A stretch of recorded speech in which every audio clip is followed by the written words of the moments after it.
ಎಷ್ಟೊತ್ತಾತು ಇನ್ನೂ ಮಮ್ಮಿಯವ್ರು ಬರಲಿಲ್ಲಲ್ಲ. ಫೋನು ಇಲ್ಲ, ಫೋನ್ ಮಾಡ್ಬೇಕಂದ್ರೆ ಅವತ್ತು ಸಿಮ್ ತರಕ್ಕಂತ ಹೋದೆ. ಅವ್ರ ಅಂಗಡಿ ಬಂದಾಗಿತ್ತು, ಮತ್ತು ಆ ಕಡೆ ಸೈಡ್ ಹೋಗೇ ಇಲ್ಲ ನಾನು.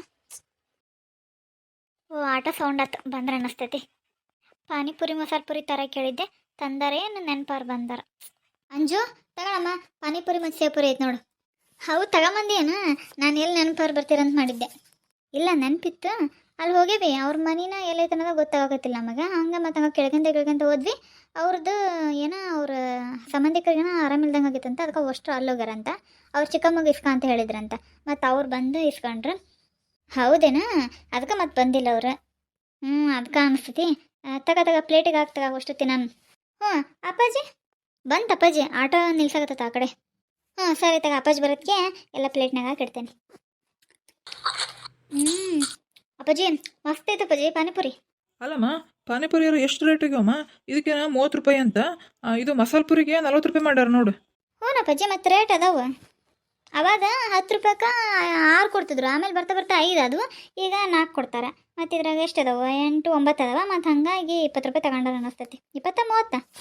ಅಲ್ಲ, ದುಡ್ಡಿಂದ ಅಲ್ಬಿಡು. ಚಲೋ ಅಲ್ಲ ಇದ್ರಾಗ ಏನಂತದ್ದು ಏನೈತೆ? ಆಲೂಗಡ್ಡೆ ಒಂದು ನೋಡುವ ಸ್ವಲ್ಪ ಬೇಯಿಸಿ ಮಾಡಿ ಹಾಕಿಣದು, ಅದು ಬಿಟ್ರೆ ಆರಾಮ್ ಮಾಡ್ಬೋದು ನೋಡು. ಹ್ಞೂ ತಿನ್ನ ಬೇ ಮಮ್ಮಿ. ಅಪ್ಪಾಜಿ ತಿನ್ನ. ಖಾರ. ಮಮ್ಮಿ ಮಸಾಲೆ ಪುರಿ 2 ಪ್ಲೇಟ್ ಅಷ್ಟೇ ತಂದಿರಲ್ಲ, ಇದ್ರಾಗ ಹಾಕ್ಯಾರ ಬೇ ಸ್ವಲ್ಪ. ಬೇಡಮ್ಮ, ನಾನಂತರೂ 1-2 ಚಮಚ ಅಷ್ಟು ತಿಂತಾನೆ. ನನಗಂತೂ ಬೇಡ. ನಿಮ್ಮ ಮಮ್ಮಿ ತಿಂತಾಳೆ ತಗೋ, ಇದನ್ನ ನೀ ತಿನ್ನೋದು ಒಂದು ಪ್ಲೇಟ್. ಬೇಡ ಬಂಜು, ಇದೇ ಜಾಸ್ತಿ ಆಕತ್ತೀನಿ. ನಿಮ್ಮ ಅಪ್ಪಾಜಿ ಬರೀ 2 ಚಮಚ ಅಷ್ಟು ತಿಂತಾನೆ ಅಂತತಿ. ಬೇಡ, ಅಷ್ಟು ತಿನ್ನು. ಸರಿ ತಗ, ನಾನಂತೂ ತಿಂತಾನಪ್ಪ. ಇದನ್ನು ಚೆನ್ನಾಗೈತಿ.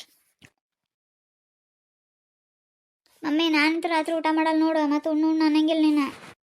ಏನಾಗಲ್ಲ ತಗ, ಸ್ವಲ್ಪ ಅನ್ನಕ್ಕೆ ಇಡ್ತೇನೆ ನೋಡುವಂತ್ರಿ. ನನಗಂತೂ ಬೇಡಪ್ಪ, ಊಟ ಮಾಡಕ್ಕೆ ನಾನಂತರೂ ಒಲ್ಲೆ. ಅಯ್ಯ ಆಕಿನ ಒಲ್ಲೆ ಅಂತಾಳ, ನೀವು ಒಲ್ಲೆ ಅಂತಿರಲ್ಲ. ಮತ್ತು ರಾತ್ರಿ ಏನು ಅನ್ನಕ್ಕೆ ಇಡ್ಲೇ ಬೇಡ? ನನಗಂತೂ ಬೇಡ.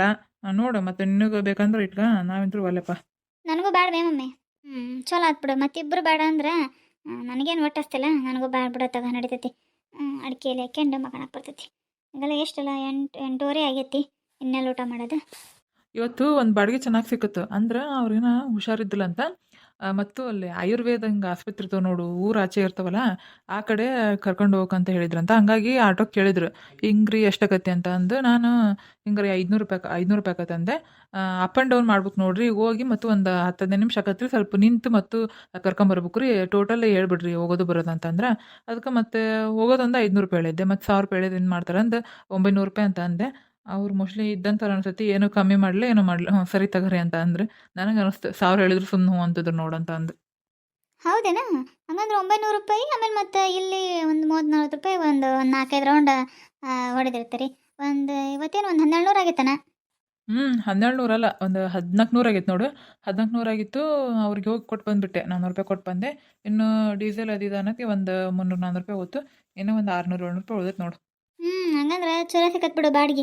ಇಂಥವು ಸಿಕ್ಕರೆ ಚೆನ್ನಾಗಿ ನೋಡಪ್ಪ. ಹ್ಞೂ, ಚೆನ್ನಾಗ ಗಾಡಿ ಹೊಡೋದು ಹೀಟ್ ಅದಂಗೆ ಆಗತ್ತೆ ಬಿಡ. ಹೋಗಿ ಮಕ್ಕಂತಾನಪ್ಪ, ಯಾಕಂದ್ರೆ ನನಗೂ ಬೆನ್ನು ಬಂದಂಗೆ ಆಗುತ್ತೆ. ಕುಂತ್ ಮತ್ತೆ ಅಲ್ಲಿ ಎಲ್ಲಿ ಮಕ್ಕಳಂಗಿಲ್ಲ ಬಿಡಂಗಿಲ್ಲ. ಅಂದ್ರೆ ಅಲ್ಲಿ ಅಷ್ಟು 15 ನಿಮಿಷ ಅಂದ್ರೆ ಅವರು ಒಂದು ಮುಕ್ಕಾಲು ತಾಸು ಆತ. ಹಂಗೆ ಅಲ್ಲೇ ಆಟೋದಾಗ ಹಂಗೆ ಮಕ್ಕೊಂಡಿದ್ದೆ. ಒಂದು 15 ನಿಮಿಷ ಅಷ್ಟೇ ನಿದ್ದೈತಿತ್ತು ನೋಡು. ಮಕ್ಕಂತ ತಗ ನಾನು ನಿಂತ್ರು ನಾನು ನೋಡುವಾಗ ಮೊಕ್ಕನಿ ಒಂದು 7 ಗಂಟೆಗೆ ಹೋಗ್ತಾನೆ. ಸರಿ ತಗೊಳಪ್ಪ, ಹೋಗಿ ಮಕ್ಕ. ಅಂದ್ರಕ್ಕ ಮದ್ವೆ ಒಳ್ಳೆ ಭಾರಿ ಚಲೋ ಮಾಡಿದ್ರಲ್ಲ ಅವರು. ಎಲ್ಲ ಎಷ್ಟು ತಾಳ್ಮೆಯಿಂದ ಮಾಡಿದ್ರು. ಒಬ್ಬೊಬ್ಬರು ಎಲ್ಲ ತಯಾರಿ ಮಾಡ್ಕೊಂಡಿರ್ತಾರೆ, ಆದ್ರೆ ಅರ್ಜೆಂಟ್ ಹೋಗಿ ಏನೂ ಕರೆಕ್ಟ್ ಮೇಕಪ್ ಮಾಡಿಸ್ಕೊಳಲ್ಲ, ಯಾವುದೇ ಶಾಸ್ತ್ರನೂ ಕರೆಕ್ಟ್ ಆಗಲ್ಲ. ಆದರೆ ಇವರು ಸ್ವಲ್ಪ ತಿಳಿದಂತ ರಕ್ಕರಲ್ಲ, ಹಾಗಾಗಿ ಎಲ್ಲ ಪ್ಲ್ಯಾನ್ ಮಾಡಿ ನೀಟಾಗಿ ನೋಡಿ ಸಮಾಧಾನದ ಎಷ್ಟು ಚೆನ್ನಾಗಿ ಮಾಡಿದ್ರು. ಹ್ಞೂ ಭಾಗ್ಯ, ನನಗೂ ಹಂಗೆ ಅನ್ಸ್ತು ನೋಡು. ಎಷ್ಟು ಆರಾಮು, ಒಟ್ಟು ಟೆನ್ಷನ್ ಇಲ್ಲ ನೋಡು. ಯಪ್ಪ ಒಂದು ಮದುವೆ ಆಯ್ತಂದ್ರೆ ಇನ್ನೂ 1 ವಾರ ಇದ್ದಂಗೆ ಹಂಗೆ ತಲೆ ತುಂಬ ಅದು ಮಾಡ್ಬೇಕು, ಇದು ಮಾಡ್ಬೇಕು. ಅವರು ಎಷ್ಟು ಇದು ಮಾಡಿಸಿದ್ರು ಅಂದ್ರೆ, ಎಲ್ಲ ದುಡ್ಡು ಕೊಟ್ಟು ಎಲ್ಲರಿಗೂ. ಈಗ ಒಂದು ಹತ್ರ ನೀವು ನೋಡ್ಕೋಬೇಕು, ಒಂದು ಹತ್ರ ನೀವು ನೋಡ್ಕೋಬೇಕು ಅಂತ ಫಿಕ್ಸ್ ಮಾಡಿಬಿಟ್ಟಾರ ಅವ್ರು. ನಾವು ಹಂಗಲ್ಲವ, ಎಲ್ಲ ಕಡೆನೂ ಒಬ್ಬರು ಅಡ್ಡಾಡ್ ಮಾಡೋದಕ್ಕೆ ತಲೆ ಕೆಟ್ಟೋಕತಿ. ಹೌದು ಬಿಡಕ್ಕ, ನೀವು ಹೇಳೋದು ಕರೆಕ್ಟಾ. ನಮ್ಮ ರಂಜಿತನ ಮದ್ವೆನೂ ಇಷ್ಟ ಆರಾಮ್ ಮಾಡ್ಬೇಕು ನೋಡಕ್ಕ ನಾವು. ಇಷ್ಟು ಚೆನ್ನಾಗಕತಿ. ಹ್ಞೂನವ, ರಂಜಿತಗೂ ನೋಡ್ಬೇಕು ಒಳ್ಳೆಯ ಸಂಬಂಧ. ಬರ್ತಾಳೆ ಇನ್ನೂ ಒಂದು 6 ತಿಂಗಳು ಓದೋದು ಮುಗಿತೈತೆ. ಬಂದ್ಲಂದ್ರೆ ಒಂದ್ಸರಿ ಏನು ಅನ್ಸತಿ ಮದುವೆ ಮಾಡ್ಬೇಕಂತ ಅನ್ಸತಿ, ಒಂದ್ಸರಿ ಮತ್ತು ಎಲ್ಲಕ್ಕೆ ನಮ್ಮ ಜೊತೆಗೆ ಭಾಳ ಇಲ್ಲಲ್ಲ, ಹಾಗಾಗಿ 2 ವರ್ಷ ಇರ್ತಾಳೆ ಬಿಡು ಮನ್ಯಾಗ ಆರಾಮ್ ಉಂಡು ತಿಂದು ಇರಲಿ, ಸ್ವಲ್ಪ ಒಂದೊಂದು ಕೆಲಸ ಕಲಿಸಿ ಆಮೇಲೆ ಮದುವೆ ಮಾಡಿದ್ರೆ ಆಕತ್ ಬಿಡ ಅಂತ ಒಂದು ಕಡೆಗೆ ಅನಿಸ್ತತಿ. ಏನು ಮಾಡೋದ ಗೊತ್ತಾಗತ್ತಿಲ್ಲ. ಹೋಗ್ಲಿ ಬಿಡಕ್ಕ, ಇವಾಗ ಯಾಕೆ ಮದುವೆ ಅಂತ ಆಕಿಗೆ ಇದು ಮಾಡ್ಬೇಕು. ಆಕೆ ಏನು ವಯಸ್ಸಾಗಿಲ್ಲ ಬಿಡ ಆಕಿಗೆ.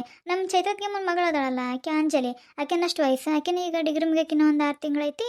ಮತ್ತು ಅವಳು ಅಷ್ಟೇ ಇನ್ನೂ ಒಂದು 6 ತಿಂಗಳು ಬರ್ತಾಳೆ, ನಡೀತೈತೆ ಬಿಡಕ್ಕ. ಇನ್ನೂ ಒಂದು 2-3 ವರ್ಷ ಬಿಟ್ಟ ಮದುವೆ ಮಾಡಿದ್ರೆ ಇದಾಗತ್ತೆ. ನಮ್ಮ ಹುಡುಗಿಗೆ ಏನು ಮದುವೆ ಮಾಡ್ತಾನೆ ಅಂತ ಅಂದ್ರೆ ಏನು ಎಷ್ಟು ಹಾಕೊಂಡು ಜನ ಕೆಳಗೆ ನಿಂದಿರ್ತಾರ. ನನಗನ್ಸಂಗೆ ಆರಾಮಿರಲಿ ಒಂದು 2-3 ವರ್ಷ ಅಂತ ನಾನು ಹೇಳ್ತೇನಪ್ಪ. ನಾನು ಅದನ್ನೇ ಯೋಚನೆ ಮಾಡಕತ್ತಿದ್ದು ನೋಡು. ಹೋಗ್ಲಿ ಬಿಡಕ್ಕ, ಮದುವೆ ಆಗಿ ಮೇಲೆ ಸಂಸಾರ ಮಕ್ಕಳು ಅದೆಲ್ಲ ಇದ್ದದ. ಈಗ ಎಂಜಾಯ್ ಮಾಡೋ ಟೈಮ್ನಾಗ ಎಂಜಾಯ್ ಮಾಡ್ಬೇಕು. ಈಗ ನೋಡಿ ನಾವು ಬಂದೇವಿ, ಬಿಟ್ಟು ಎಲ್ಗಾರ ಹೋಗ್ಬೇಕಂದ್ರೆ ಅಲ್ಲ ಕಳಿಸ್ತಾರೆ ಬಿಡ, ನಮಗೆ ಅಷ್ಟಿಗೆ ಇಂಟ್ರೆಸ್ಟ್ ಇಲ್ಲ.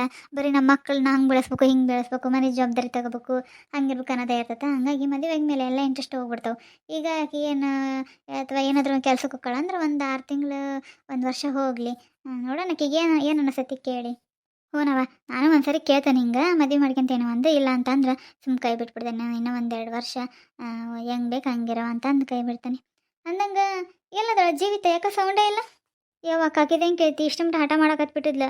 ಮಾವರ ಜೊತೆಗೆ ಹೊಕ್ಕಾನೆ ಅಂತ ಅಂದು ಮತ್ತು ಅತ್ತೆಯವ್ರು ಬಂದು ಇಲ್ಲಿ ಬಾರವ, ನನಗೂ ಕಾಣಿಸದ, ನಾನು ಕರ್ಕೊಂಡೋಗಿ ಕಮಲಾಕರ್ ಮನೆಗೆ ಅಂತ ಅಂದು ಆಕಿನ ಕೈ ಹಿಡ್ಕೊಂಡು ಕರ್ಕೊಂಡು ಹೋಗ್ಯಾರ ನೋಡಿ.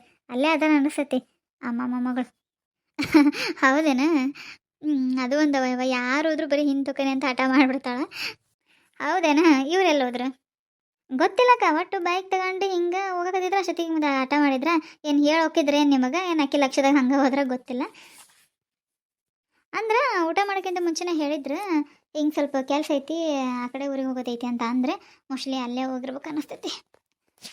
ಅಜ್ಜಿ ಬರಲ್ಲ ಇಲ್ಲಿ ತಗೊಳವ, ನೀನು ಹೋಗಿನು ಒಳಗೆ ಮತ್ತೆ ದಾರಾಗ ಆಟಾಡಕ್ಕೆ ಹೋಗ್ಬೇಡ. ಈಗ ಒಳಗೆ ಹೋಗಿ ಮಮ್ಮಿಯವ್ರಿಗೆ ಹೇಳ, ಅಜ್ಜಿ ನಾನು ಬಂದ್ವಿ, ಅಜ್ಜಿನ ನಾನು ಕರ್ಕೊಂಬಂದೆ ಅಂತ ಅಂದು.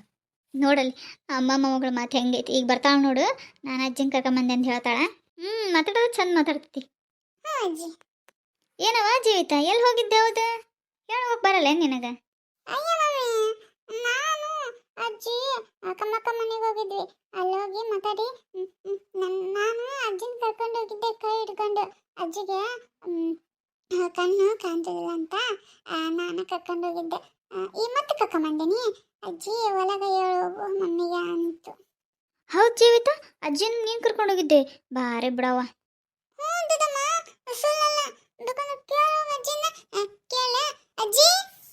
ಇಲ್ಲ ಬಿಡು, ಇಲ್ಲ ನೀನು ಕರ್ಕೊಂಡು ಹೋಗಿದ್ದು ಬಿಡು. ಹೌದು, ಅಲ್ಲಿ ಟೇಬಲ್ ಮೇಲೆ ಸಣ್ಣ ಬಾಟ್ಲಿ ಇಟ್ಟ ನೋಡು, ಅದಕ್ಕೆ ತುಂಬಿಟ್ಟನಿ. ಮತ್ತು ದೊಡ್ಡ ಬಾಟ್ಲಿ ಐತೆ ಅದನ್ನ ತಗೋಬೇಡ, ಅದು ಅಜ್ಜಿ ಆಗತ್ತೆ ನಿನ್ನ ಕುಡಿಯೋಕೆ ಸರಿ ಆಗಲ್ಲ. ಸಣ್ಣದೈತೆ ನೋಡು, ಅದನ್ನ ತಗೊಂಡು ಕುಡಿ ಹೋಗು. ಮಾತಿನ ಮಲ್ಲಿ ಮಾತಾಡ್ಕೊಂತ ನಿಂತ್ರೆ ಸುಮ್ಮನೆ ಆಗಂಗಿಲ್ಲ, ಯಾಕಂದ್ರೆ ನೀರು ಕುಡಿಯಂಗೆ ಅನಿಸ್ತತಿ. ಓದ್ಲು ಇಲ್ಲ ಅಂದ್ರೆ ಅತ್ತೆಯರು ಅವರು ಏನೇನು ಮಾತಾಡಿದ್ರೆ ಎಲ್ಲ ಹೇಳೋಕೆ ಅಂತ ಕುಂದಿರ್ತಿದ್ಲು. ಹಂಗೆ ಮಾತಾಡಿದ್ರು ಮಮ್ಮಿ, ಹಿಂಗೆ ಮಾತಾಡಿದ್ರು ಮಮ್ಮಿ ಅನ್ಕಂತ. ಹೌದಕ್ಕ. ಅಕ್ಕ ಅಂದಂಗೆ ಊಟಕ್ಕೆ ಏನು ಮಾಡೋಣಕ್ಕ ರಾತ್ರಿ? ರಾತ್ರಿ ಸುಮ್ಮನೆ ಚಪಾತಿ, ಹೆಂಗೋ ಬೀನ್ಸ್ ಅದಾವ ಅನ್ಸತಿ, ಬೀನ್ಸ್ ಪಲ್ಯ, ಅನ್ನ ಸಾಂಬಾರು ಮಾಡ್ಬಿಡ ಅಂತಾಗ. ಸರಿ ತಗೊಳಕ್ಕೆ ಅಷ್ಟೇ ಮಾಡಿಬಿಡೋಣ. ಓಕೆ ಫ್ರೆಂಡ್ಸ್, ಈ ವಿಡಿಯೋ ಯಾರೆಲ್ಲ ನೋಡ್ತಾರಾ ಪ್ಲೀಸ್ ಫ್ರೆಂಡ್ಸ್ ಲೈಕ್ ಮಾಡಿ, ಶೇರ್ ಮಾಡಿ, ಕಮೆಂಟ್ ಮಾಡಿ. ಹಾಗೆ ಇನ್ನೂ ನಮ್ಮ ಚಾನಲ್ನ ಯಾರೆಲ್ಲ ಸಬ್ಸ್ಕ್ರೈಬ್ ಮಾಡಿಲ್ವೋ ಹಾಗೂ ಹೊಸ್ದಾಗಿ ಯಾರೆಲ್ಲ ಈ ವಿಡಿಯೋ ನೋಡ್ತಿದ್ದಾರೆ first time, please friends subscribe ಮಾಡಿಕೊಂಡು ನೋಡಿ. ನಮ್ಮ ವಿಡಿಯೋದಲ್ಲಿ ಈ ಕಥೆನೂ ಕೂಡ ನಾನು ಆ್ಯಡ್ ಮಾಡಿದ್ದೀನಿ. ಅಂದರೆ ಅಕ್ಕ ತಂಗಿಯರು ಎಷ್ಟು ಹೊಂದಾಣಿಕೆಯಿಂದ ಮನೆ ನಡೆಸ್ಕೊಂಡು ಹೋಗ್ತಾರೆ ಅಂತ, ಹಾಗೂ ಅತ್ತೆ ಸೊಸೆ ಎಷ್ಟು ಹೊಂದಾಣಿಕೆಯಿಂದ ಇರ್ತಾರೆ ಅಂತ ತೋರ್ಸೋಕ್ಕಾಗಿಯೇ ಈ ಒಂದು ಕ್ಯಾರೆಕ್ಟರ್ನ, ಈ ಒಂದು ಸ್ಟೋರಿನ ನಾನು ಇದರಲ್ಲಿ ಆ್ಯಡ್ ಮಾಡಿದ್ದು. ಓಕೆ ಫ್ರೆಂಡ್ಸ್, ಈ ವಿಡಿಯೋ ಪೂರ್ತಿಯಾಗಿ ನೋಡಿ. ಸ್ವಲ್ಪ ಏನಾದರೂ ಇಷ್ಟ ಆಗಿದ್ರೆ ಲೈಕ್ ಮಾಡಿ, ಶೇರ್ ಮಾಡಿ, ಕಮೆಂಟ್ ಮಾಡಿ. ಹಾಗೆ ನಿಮ್ಮ ಫ್ರೆಂಡ್ಸ್ ಮತ್ತು ಫ್ಯಾಮಿಲಿಗೂ ಶೇರ್ ಮಾಡಿ ಮತ್ತು ಸಪೋರ್ಟ್ ಮಾಡಿ. ಓಕೆ ಫ್ರೆಂಡ್ಸ್, ಮತ್ತೆ ನಾಳೆ ಸಿಗ್ತೀನಿ. ಬಾಯ್, ಥ್ಯಾಂಕ್ಸ್ ಫಾರ್ ವಾಚಿಂಗ್.